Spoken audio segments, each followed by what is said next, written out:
Dieu est amour, encyclique du pape Benoît XVI, Deus Caritas Est, première partie, Eros et Agapé, différence et unité, suite.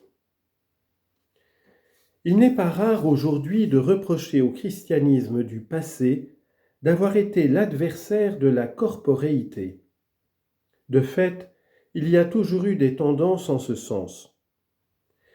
Mais la façon d'exalter le corps à laquelle nous assistons aujourd'hui est trompeuse. L'éros, rabaissé simplement au sexe, devient une marchandise, une simple chose que l'on peut acheter et vendre.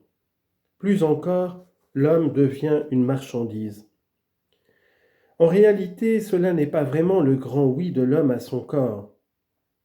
Au contraire, l'homme considère maintenant le corps et la sexualité comme la part seulement matérielle de lui-même qu'il utilise et exploite de manière calculée.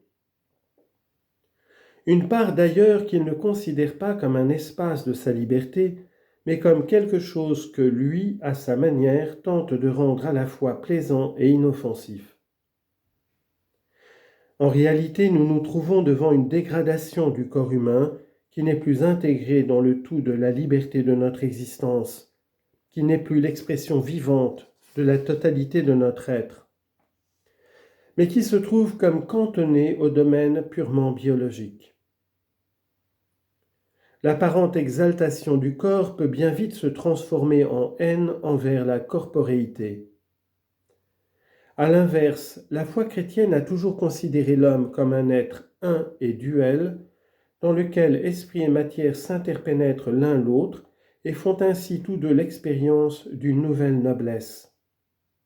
Oui, l'éros veut nous élever en extase vers le divin, nous conduire au-delà de nous-mêmes, mais c'est précisément pourquoi il est requis un chemin de montée, de renoncement, de purification et de guérison.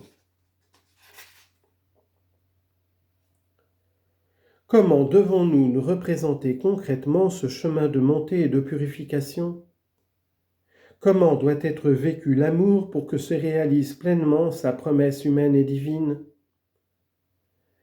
Nous pouvons trouver une première indication importante dans le Cantique des Cantiques, un des livres de l'Ancien Testament bien connu des mystiques.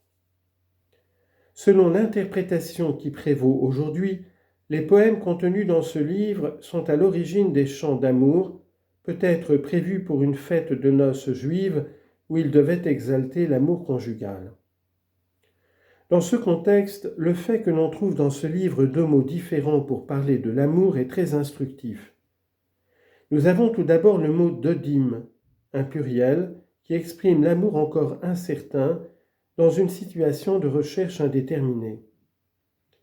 Ce mot est ensuite remplacé par le mot ahaba, qui dans la traduction grecque de l'Ancien Testament est rendu par le mot de même consonance agapé, lequel, nous l'avons vu, devint l'expression caractéristique de la conception biblique de l'amour.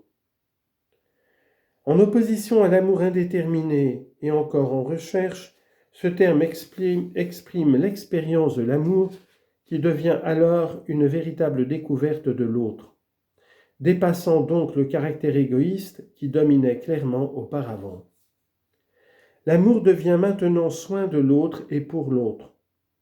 Il ne se cherche plus lui-même, l'immersion dans l'ivresse du bonheur, il cherche au contraire le bien de l'être aimé, il devient renoncement, il est prêt au sacrifice, il le recherche même. Cela fait partie des développements de l'amour vers des degrés plus élevés, vers ces purifications profondes, de l'amour qui cherche maintenant son caractère définitif, et cela en un double sens. Dans le sens d'un caractère exclusif, cette personne seulement, et dans le sens d'un pour toujours. L'amour comprend la totalité de l'existence dans toutes ses dimensions, y compris celle du temps. Il ne pourrait en être autrement, puisque sa promesse vise à faire du définitif. L'amour vise à l'éternité. Oui, l'amour est, entre guillemets, extase. Mais extase non pas dans le sens d'un moment dit, mais comme extase comme chemin, comme exode permanent, allant du je enfermé sur lui-même vers sa libération dans le don de soi, et précisément ainsi vers la découverte de soi-même, plus encore vers la découverte de Dieu. Citation. Qui cherchera à conserver sa vie la perdra, et qui la perdra la sauvegardera. Luc chapitre 17, verset 33. Dit Jésus. Une de ces affirmations qu'on retrouve dans les évangiles avec plusieurs variantes. Confère Matthieu chapitre 10, verset 39 et chapitre 16, verset 25, Marc 8, 35, Luc 9, 24 et Jean 12, 25. Le premier chiffre est le chapitre, le second est le numéro du verset. Jésus décrit ainsi son chemin personnel qui le conduit par la croix jusqu'à la résurrection. C'est le chemin du grain de blé tombé en terre qui meurt et qui porte ainsi beaucoup de fruits. Mais il décrit aussi par ses paroles l'essence de l'amour et de l'existence humaine en général, partant du centre de son sacrifice personnel et de l'amour qui parvient en lui à son accomplissement. À l'origine, plutôt philosophique, nos réflexions sur l'essence de l'amour nous ont maintenant conduits par une dynamique interne jusqu'à la foi biblique. Au point de départ, la question s'est posée de savoir si les différents sens du mot amour, parfois même opposés, ne sous-entendraient pas une certaine unité profonde, ou si au contraire, ils ne devraient pas rester indépendants l'un à côté de l'autre.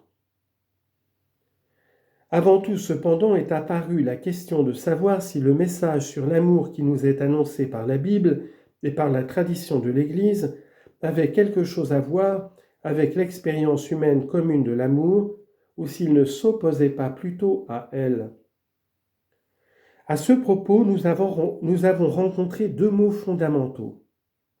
Eros, comme le terme désignant l'amour entre guillemets mondain, et agapé, comme l'expression qui désigne l'amour fondé sur la foi et modelé par elle.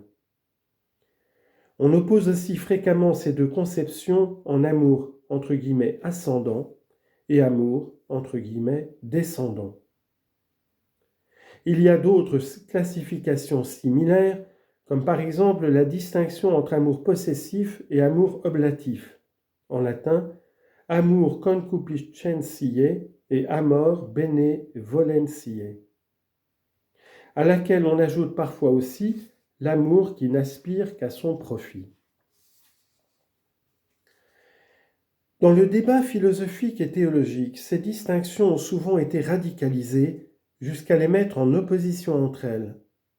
L'amour descendant, oblatif, précisément l'agapé, serait typiquement chrétien.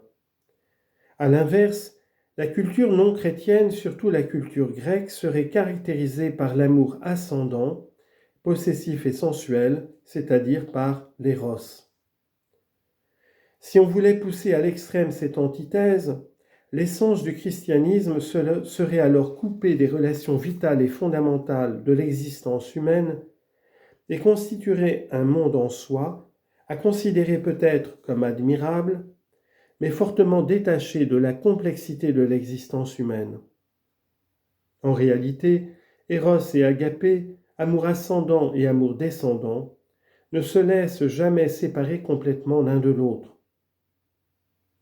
Plus ces deux formes d'amour,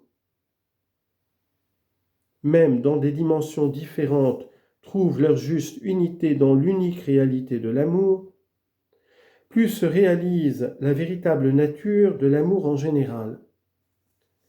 Même si initialement l'éros est surtout sensuel, ascendant, fascination pour la grande promesse de bonheur, lorsqu'il s'approche ensuite de l'autre, il se posera toujours moins de questions sur lui-même.